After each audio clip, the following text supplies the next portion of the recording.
哋第二日嘅行程咧就過咗呢個三英溫泉呢度玩嘅。咁喺我哋嗰個小區過嚟咧，人行大概10分鐘左右啦，車行咧就大概1分鐘左右啦。其實就個小區出咗閘之後轉咗就入閘噶啦。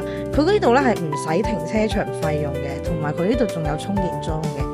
咁點解會過嚟呢度玩呢？就因為我之前上 Trip.com 嘅時候咧，訂房咧，即係計劃路程嘅時候咧，有睇過呢度嗰啲溫泉池啊、設施啊、設備同房咧都好靚。其實個心喐想過嚟㗎啦。咁啱咧，我哋呢個公寓就喺佢隔離。咁我臨走前梗係嚟呢度玩埋佢啦。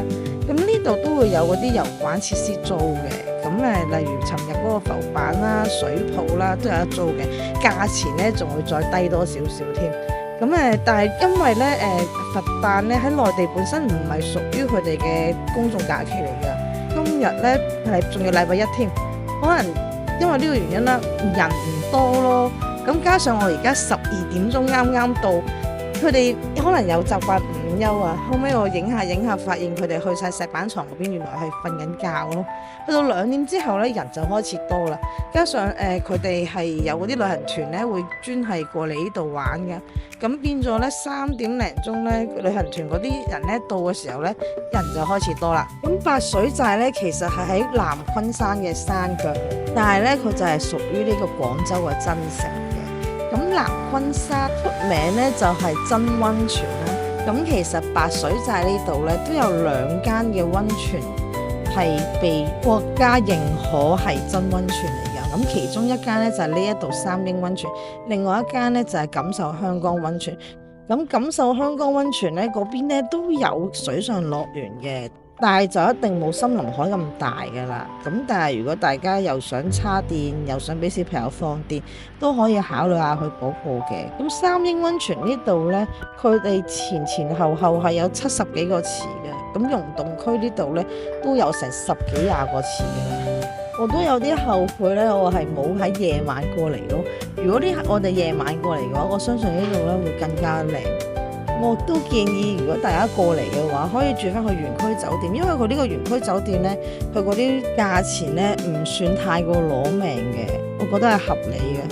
但係假期咧一定要提前訂啊，因為佢嗰啲靚嘅房型咧好快俾人訂晒，咁剩翻嘅都係一啲比較寶貴嘅房型。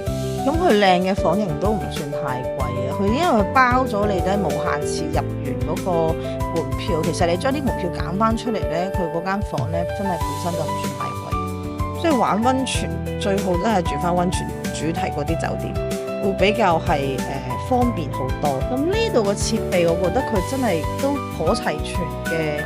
佢有韓式嘅汗蒸幕啦、乾蒸房啦。佢呢度汗蒸幕同乾蒸房嘅溫度差唔多成70度㗎，即係你入咗去半個鐘頭，你真係已經會出汗㗎啦。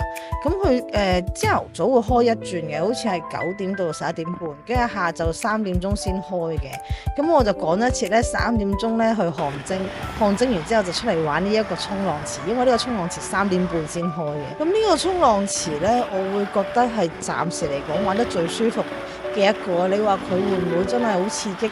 佢又冇金水台嗰個咁危險嘅，因為嗰次我喺金水台嗰個玩個衝浪池咧，確實係搞到瘀晒嘅。咁呢個咧係舒服嘅，佢打落嚟嗰下真係舒服嘅。咁比起其他嘅嗰啲溫泉區，即係好似之前去嘅佛山啊、中山啊、台山啊嗰啲溫泉區咧，呢個衝浪池我會係比較 buy 嘅。力度夠，主要係乾淨。你而家會見到我而家咧影出嚟嗰啲水咧係真係好清澈嘅。不過咧就小心啲啦，個手牌咧真係要帶實啲啦，因為個小朋友咧落咗去衝咗第一轉2下波浪之後，佢就已經話唔見咗個手牌，要靠個救生員咧，即係完咗之後要靠個救生員幫我揾翻出嚟，撈翻上嚟咯。佢都揾咗好耐先揾到。咁我哋去完衝浪之後咧，就過咗隔離嘅水療池嗰度。照頭淋啊，哇，簡直非常之爽啊！因為佢嗰啲衝浪池嗰啲水咧係凍嘅，跟住水療池啲水大概係20零度，一個字爽。咁我哋而家都準備回程啦，臨走之前就準備去食嘢。咁佢呢度咧都有啲燒烤攤檔嘅，但係就開6點咁上下，6、7點咁上下啦。咁前面仲有個文寵樂園嘅，但係因為我哋趕住走啊，所以冇入到去啦。咁最後喺呢度食埋晚餐，我哋就返香港啦。咁最後俾埋攻略圖大家啦，咁附近嘅溫泉區啊、遊玩區都喺度噶啦。咁俾埋個交通攻略大家。咁香港咧嘅高鐵係冇直達增城站嘅，咁最近嘅站咧就要去到廣州新塘站嘅，咁啊大概個半鐘，然之後喺新塘站打車過去咧就大概1個鐘頭嘅，咁大約咧就係2個半鐘頭車程嘅。咁由香港咧搭高鐵去呢個廣州南站咧就大概1個鐘頭，咁喺廣州南站打車過嚟呢度咧就大概要個半鐘嘅，咁夾埋都係2個半鐘車程嘅，咁啊未計你上車落車同打車要等嘅時間啊。咁大家都可以考慮咧喺呢個東莞同惠州嗰邊上嚟嘅。咁如果喺香港咧分別搭過去呢個東莞南、東莞站、惠州東站同惠州北站咧，都係1個鐘頭內嘅車程嘅。然後再喺嗰個站度咧分別打車過嚟呢邊咧，都係1個鐘頭20分鐘，時間上面可能仲會短少少。咁深圳嘅深圳灣口岸啦、福田口岸啦、羅湖口岸啦，如果喺呢3個口岸直接打車上嚟呢，個車程咧就大概2個鐘嘅，但係就要承擔翻會唔會塞車呢一個風險啦。咁港車北上由呢個港珠澳嘅珠海口岸啦起步啦，大概就2個半鐘頭車程嘅，同樣啦都係要承擔翻呢個塞車嘅風險嘅，尤其是嗰啲回港高峰啊。咁因為我咧都係電車嚟嘅，所以咧我都有做一啲充電樁嘅 research 嘅。咁喺森林海溫泉度假酒店嗰邊啦，白水寨嘉華溫泉酒店嗰邊啦，係有歐標嘅充電樁嘅。咁至於香江溫泉啦，同埋呢個三英溫泉咧，就係一啲普通嘅快慢充嘅。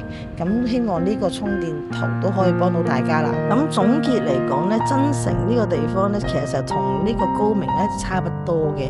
咁除咗有溫泉同水上樂園之外啦，附近仲有呢個瀑布啦，仲有呢個跳傘啦、漂流嘅。咁今次條片就嚟到呢度啦，希望大家會中意啦。我哋下條片再見啦，拜拜。